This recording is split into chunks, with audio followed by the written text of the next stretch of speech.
नमस्कार, star education में आप सबों का स्वागत है। मैं विजय पांडे। आज आप लोग को सीटेट के प्रिपरेशन में मैथमेटिक्स का टॉपिक बताने जा रहा हूँ, जिसमें स्क्वायर और ये क्या बोलते हैं रेक्टेंगल लिए हैं। और आप लोग का 5 जुलाई का एग्ज़ाम जो है वो अच्छा जाए। आप सबों के लिए best of luck all of you.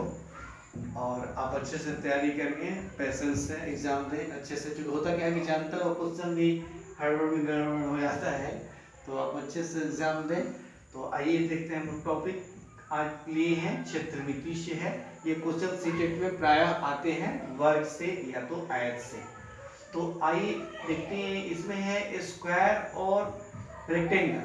तो स्क्वायर में होता है कि चारों भुजाएं, एक भुजा इसका ए बी है, एक भुजा ए बी है, दूसरा क्या है बी टी है, सी टी है और एस सी है। ये चारों भुजाएं क्या होती है वर्ग में बराबर होती है। लेकिन आयत में ऐसा नहीं है। इसको भी हम एबीसीडी मान सकते हैं, कोई प्रॉब्लम नहीं है, एबीसीडी मान सकते हैं। इसमें आमने सामने की बजाय ये दोनों भुजाएं बराबर होंगी और ये दोनों भुजाएं बराबर होंगी। तो अब अंतर ये है कि दोनों ही चतुर्भुज हैं। स्क्वायर भी एक क्वाड्रिलेटरल है, चतुर्भुज है, और आयत भी एक चतुर्भुज है। फर्क ये है कि वैसा चतुर्भुज जिसके प्रत्येक कोण 90 डिग्री हो और चारों भुजाएं बराबर हो उसे स्क्वायर कहते हैं, निवर्त कहते हैं। वैसा चतुर्भुज जिसमें प्रत्येक कोण 90 डिग्री हो और आमने सामने की भुजाएं बराबर हो उसे आयत कहते हैं। अब इसमें देखिए और क्या तमाम बातें हैं, जैसे ये क्वाड्रिलेटरल तो है चतुर्भुज। त्रिभुज में जैसा होता है कि 3 शीर्ष होते हैं, उसी प्रकार चतुर्भुज में भी 4 शीर्ष। देखिए शीर्ष ए, शीर्ष बी, शीर्ष सी, शीर्ष डी। अब लोग बोरिंग नहीं महसूस करेंगे, क्योंकि है क्या नहीं कि स्टार्टिंग से बता रहे हैं, थोड़ा सा मतलब कि ज्यादा बेसिकल बता रहे हैं। ये सब आप जनरली जानते भी हैं, लेकिन फिर भी देख लीजिए। अब ये वाला शीर्ष यानी कि ए बी सी और डी, 4 शीर्ष में भुजाएं भी 4 होती है। चतुर्भुज है तो 4 शीर्ष 4 भुजाएं, और इसमें भी वही कंडीशंस हैं। अब इसमें एक चीज और देखा जाए, रेक्टेंगल हो या स्क्वायर हो, इसमें एक डायगोनल होता है। डायगोनल ऐसे क्रॉस होते हैं, इसको यदि इसमें मिला जाए डायगोनल हुआ, तो आप ऐसे भी देख सकते हैं कि डायगोनल कितना होगा। स्क्वायर में कितने डायगोनल, 2 डायगोनल हुए, यानी इसको भी कर्व कहते हैं। तो रेक्टेंगल में भी 2 डायगोनल होंगे। यहाँ पर आइए इसको मिला दिया जाए डायगोनल, इसको यदि मिला दीजिए डायगोनल, तो खुले हाथ से कोई प्रॉब्लम। अब इसमें जो है जैसे इस पर क्वेश्चन बने, यदि इस वर्ग की भुजा मान लिया जाए 4 मीटर है। अब आइए क्वेश्चन पे अब आ रहे हैं हम लोग, इसका इंतजार आप लोग का था, अब उस पर आ रहे हैं। क्वेश्चन है और इसको हल कैसे करेंगे। 4 मीटर साइड है, किसका साइड है, स्क्वायर का। स्क्वायर के साइड को यदि a मान लिया जाए तो a बराबर 4 मीटर हो गया। इसका पेरीमीटर, पेरीमीटर परिमाप, परिमाप किसी भी एरिया का निकालना बहुत आसान है। परिमाप होता क्या एक्चुअली, तो घेरा होता है। जैसे इस बोर्ड का परिमाप बताया जाए कि इसकी लंबाई, इसकी लंबाई, चौड़ाई, इसकी लंबाई, इसकी चौड़ाई। देखिए पर ये क्या है, बोर्ड जो है व्हाइट बोर्ड, ये रेक्टेंगल के आकार का है। यदि चारों इक्वल है तो स्क्वायर है, और यदि नहीं है आमने सामने की है तो रेक्टेंगल है। चलिए आइए देखते हैं इसमें पेरीमीटर क्या होगा स्क्वायर का। स्क्वायर का पेरीमीटर हो जाता है या तो 4, और ये भी 4 होगा तो ये भी 4 होगा, ये भी 4 होगा और ये भी 4 होगा। या तो चारों तरफ से जोड़ दीजिए 4 + 4 + 4 + 4, तब पर भी पेरीमीटर आ जाएगा।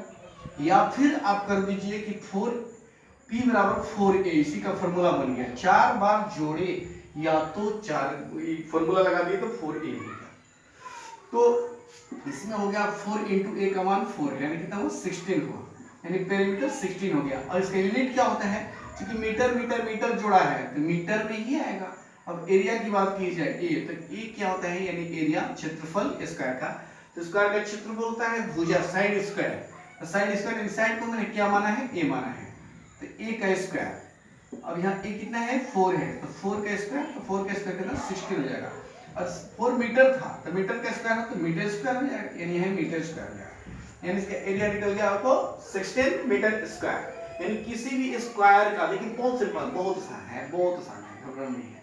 क्योंकि देखिए जैसे कि इस स्क्वायर लिए, स्क्वायर का 4 मीटर मैंने साइड लिया, और साइड लिया तो क्या है, बहुत इजी, क्या निकाला, पेरीमीटर निकाला। पेरीमीटर के लिए मैंने बताया कि चारों तरफ का घेरा होता है। तो घेरा 4 4 4 4, तो 4 4 4 ऐड करेंगे 4 टाइम्स तो पर भी 16 आएगा। या फॉर्मूला अप्लाई कर दीजिए 4x4। जो फॉर्मूला भी इसी सेम बना है, देखिए मैं रेक्टेंगल पर अप्लाई करूंगा आप लोग को इस फॉर्मूले को। जैसे देखिए ये डिटेल में चलता हूं, ये लंबाई l हो गया, ये भी लंबाई l चूंकि आमने सामने बराबर होती है, ये चौड़ाई ये भी चौड़ाई हो गया। अब इसकी पेरीमीटर को मैंने क्या होता है, घेरा होता है।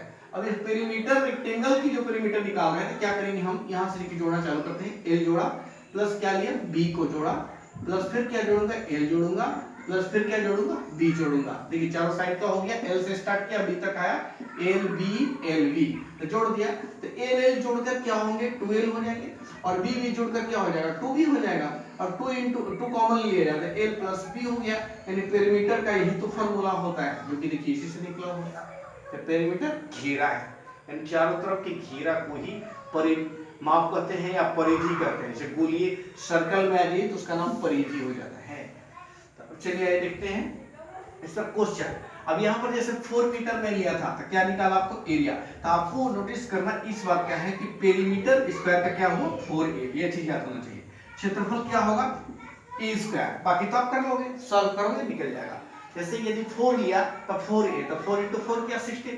यदि इस साइड इस स्क्वायर की ही बात की जाए, स्क्वायर का क्या है 4 ना होकर इसका साइड यदि 5 हो जाए, ले लिया जाए क्वेश्चन और तो 5 ले लिया जाए, तब क्या a आपका क्या हो गया 5 हो गया, ये सब कट कर देना है, ये सब इसी पर में एक क्वेश्चन ले लिया। अब 4 में यहाँ पर क्या हो जाएगा 5 हो जाएगा, और जब 5 मीटर हो जाएगा तो 4a, तो 4 into क्या होगा 5 होगा, तो 4 into 5 कितना होगा 20 हो गया, यानी कि 20 मीटर आपका पेरीमीटर हो गया। अब क्षेत्रफल की बात की जाए तो ये क्षेत्रफल क्या होता है साइड स्क्वायर रहता है, तो साइड मेरा कितना चेंज हो चुका है, 4 था 5 हो गया, तो 5 का स्क्वायर, तो 5 का स्क्वायर क्या 16 होगा नहीं 25 में हो जाएगा, यानी कि 25 मीटर स्क्वायर एरिया चेंज हो जाएगा। तो ये आपका देखिए कितना आसान है, साइड ये सॉरी साइड नहीं ये स्क्वायर का और रेक्टेंगल का। तो स्क्वायर का देखिए दो चीज में बताया आपको क्या क्या, पेरीमीटर, तो पेरीमीटर निकालना बहुत आसान है, 4a फॉर्मूला याद रखें। क्षेत्रफल a स्क्वायर, एक चीज और इसमें डायगोनल का भी सूत्र लगा सकते हैं। डायगोनल क्या होता है, डायगोनल होता है, डायगोनल को d से मैं डिनोट कर लिया, डायगोनल विकर्ण जो ये है लिखिए इस d तक मिलाया जो डायगोनल, फर्स्ट डायगोनल है, सेकंड डायगोनल है bc है। अब d इक्वल टू क्या होता है √2a होता है, √2a, √2a मतलब क्या a क्या है a साइड है, तो √2 into a यानी √2 और साइड कितना है, तो साइड का देखिए अब कोई भी साइड ले लो, जैसे कि मैंने फर्स्ट टाइम 4 लिया था, सेकंड टाइम 5 लिया था, तो क्या होना है इससे फर्क पड़ना है, जब 4 साइड है तो 4 यहां मल्टीप्लाई हो जाएगा, 5 अगर 5 मल्टीप्लाई हो जाएगा। यदि फर्स्ट पर बनाना चाहूं तो 4 रखूंगा, तो √2 into 4 यानी कि 4√2 हो जाएगा। यदि 5 पर बनाना चाहिए तो 5 रखेंगे साइड, तो 5√2 हो जाएगा, बस डायगोनल निकल गया, बहुत आसान से डायगोनल। कभी कभी क्वेश्चन ऐसा पूछता है कि डायगोनल दिया हुआ रहता है और एरिया पूछ देगा, जटिल मामला ये है कि आपने तो इजी वे में सीखा कि जब साइड दिया है स्क्वायर का उस कंडीशन में पेरीमीटर निकालना, एरिया निकालना बहुत इजी है। लेकिन अब उसको क्या करेगा, डायरेक्टली साइड ना देकर डायगोनल दिया हुआ रहेगा, या फिर ऐसा पूछ सकता है कि पेरीमीटर दिया हुआ रहेगा और एरिया पूछेगा। जब पेरीमीटर दिया रहेगा तो पेरीमीटर से क्या करेंगे हम लोग, साइड निकालेंगे, साइड निकालने के बाद फिर जब साइड फाइंड कर लेंगे तो एरिया निकाल लेंगे इजी वे में। चलिए देखते हैं क्वेश्चन उस टाइप का भी।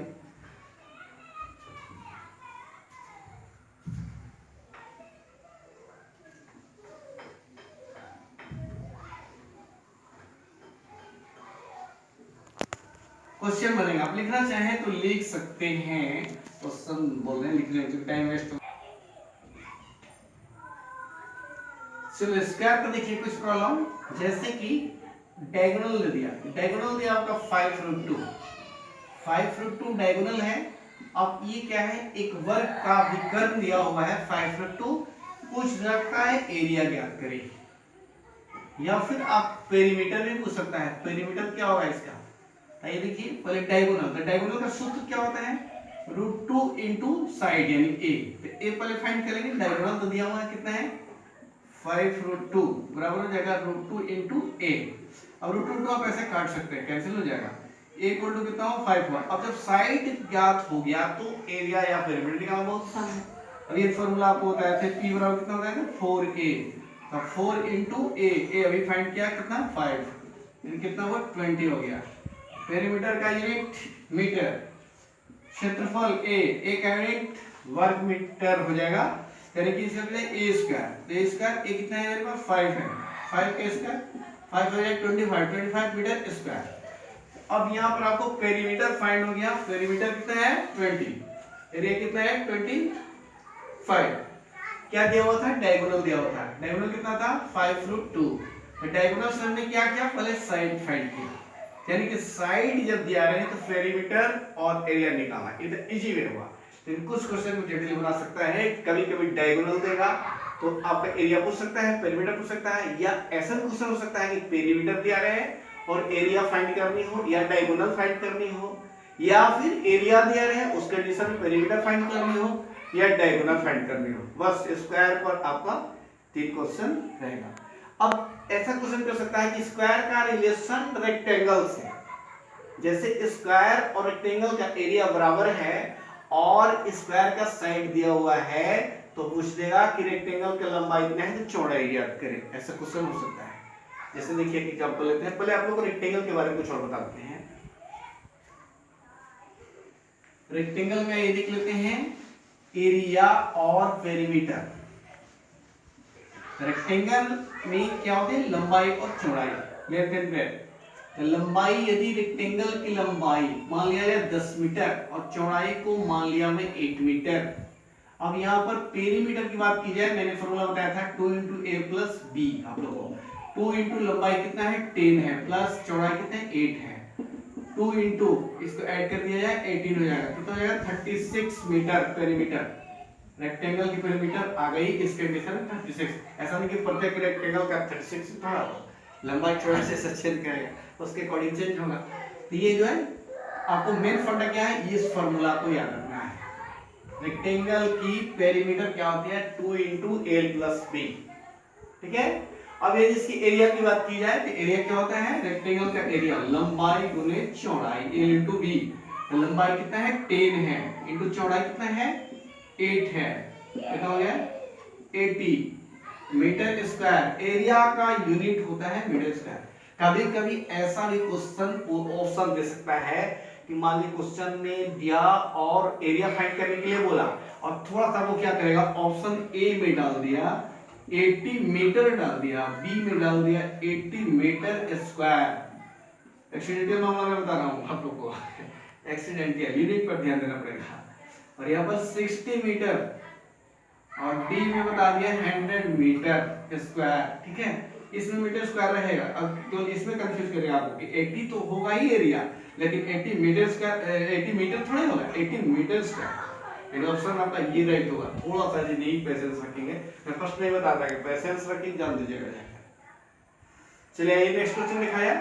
अब इसमें क्वेश्चन दोनों से रिलेशन, जैसे कि आपको स्क्वायर और एरिया, रेक्टेंगल का एरिया इक्वल हो, उस कंडीशन में कैसे करेंगे हम लोग।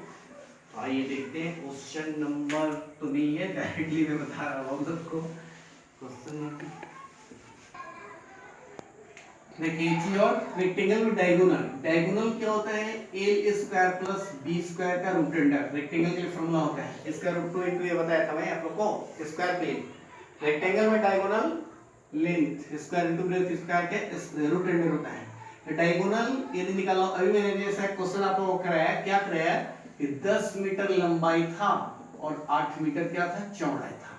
तो इस पर यदि डायगोनल फाइंड कर दें तो आप निकाल सकते हैं क्या, l², 10 का स्क्वायर प्लस 8 का स्क्वायर, 10 का स्क्वायर कितना हो 100 होगा, प्लस कितना हो 64 रूट अंडर 164 रूट अंडर।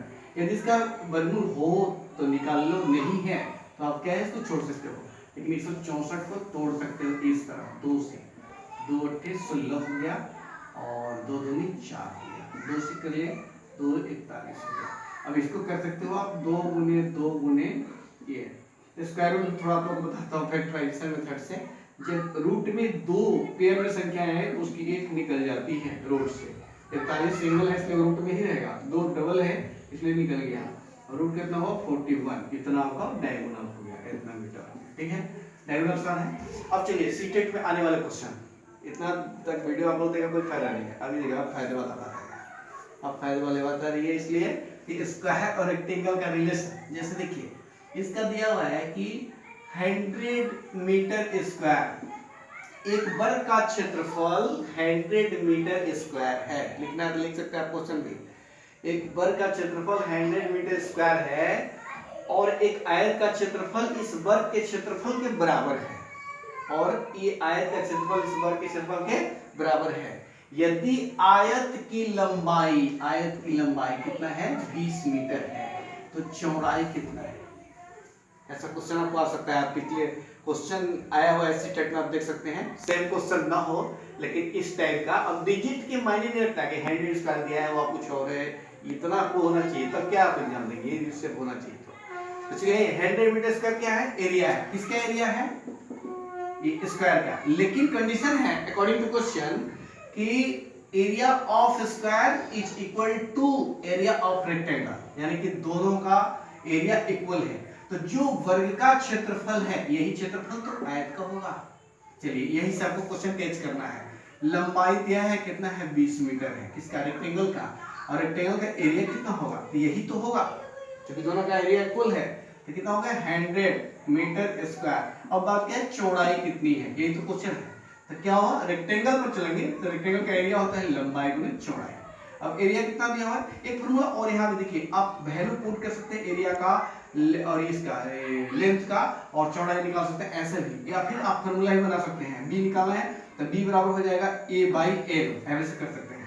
ये फॉर्मूला, दो फॉर्मूला यहाँ से रिड्यूस होते हैं, जैसे कि लंबाई बराबर तो क्षेत्रफल बटे चौड़ाई हो जाएगा, या चौड़ाई बराबर तो क्षेत्रफल बटे लंबाई हो जाएगा, ये भी कर सकते हो, या फिर मान रखें। लेकिन आपको कॉम्पिटिशन एग्जाम दें तो पूरा सॉल्व आप यही याद रखो शॉर्टली, b बराबर a/l और l बराबर a/b याद रखना है। तब चलिए एरिया कितना है 100 है, चलिए लंबाई कितनी है 20 है, 20 रख दिया तो 20 बच्चे कितना हो गया 105 मीटर। देखिए तो क्वेश्चन कितना बड़ा है कि एक वर्ग का क्षेत्रफल 100 मीटर स्क्वायर है और एक आयत का क्षेत्रफल इस वर्ग के क्षेत्रफल के बराबर है, यदि उसकी लंबाई 20 मीटर है तो चौड़ाई कितनी है। इतना लंबा क्वेश्चन है लेकिन क्या है सॉल्यूशन देखिए बहुत आसान है। क्षेत्रफल इक्वल है तो क्षेत्रफल ले लिया 100 मीटर स्क्वायर और लंबाई दिया हुआ है तो चौड़ाई, तो क्या है मैंने जितना भी सॉल्यूशन किया शॉर्टली क्या रिजल्ट आया, यदि b निकालना है एरिया इक्वल है तो a/l, यानी मेरा मेन कैलकुलेशन तो यही ना हुआ, इस पर याद रखना है एरिया इक्वल है। यदि एक क्वेश्चन और इस पर लेते हैं, मान लिया जाए कि आयत की चौड़ाई, एक क्वेश्चन को इन्वर्स कर देता हूं क्योंकि इसमें लंबाई दिया था ना, चौड़ाई ले लेता हूं, इसी क्वेश्चन को दे रहा हूं। एक स्क्वायर का एरिया 100 मीटर स्क्वायर है और रेक्टेंगल की चौड़ाई कितनी है 5 मीटर है। रेक्टेंगल की चौड़ाई कितनी है, लंबाई नहीं अब चौड़ाई, तो चौड़ाई कितनी है 5 मीटर। अब पूछ दिया जाए लंबाई, अब क्या है क्वेश्चन उसी तरह का है, एक वर्ग का क्षेत्रफल 100 मीटर स्क्वायर है और एक आयत का क्षेत्रफल इस वर्ग के क्षेत्रफल के बराबर है, यदि आयत की चौड़ाई 5 मीटर है तो लंबाई कितनी होगी। इतनी लंबी क्वेश्चन, लेकिन बने कैसे, यहाँ पर आ जाइए देखिए b बराबर जैसे लगाया था मैंने a/l, तब l बराबर क्या लगेगा, क्योंकि चौड़ाई दी तो लंबाई निकालना है तो a बाई क्या हो जाएगा a/b हो जाएगा। तो ये कितना है वही 100, तो 100 बाई चौड़ाई कितनी है 5 है, तो 5 रख दिया तो 5 से इसको कैंसिल किया 20, यानी 20 मीटर लिखा गया। क्वेश्चन का मैं इन्वर्स किया था, यानी इसी क्वेश्चन को इन्वर्स कर दिया था व्युत्क्रम। चलिए देखिए हो गया, और नेक्स्ट वीडियो में आप लोग आगे बताएंगे और विशेष आप लोग नेक्स्ट वीडियो में, और चैनल को सब्सक्राइब करें, लाइक करें।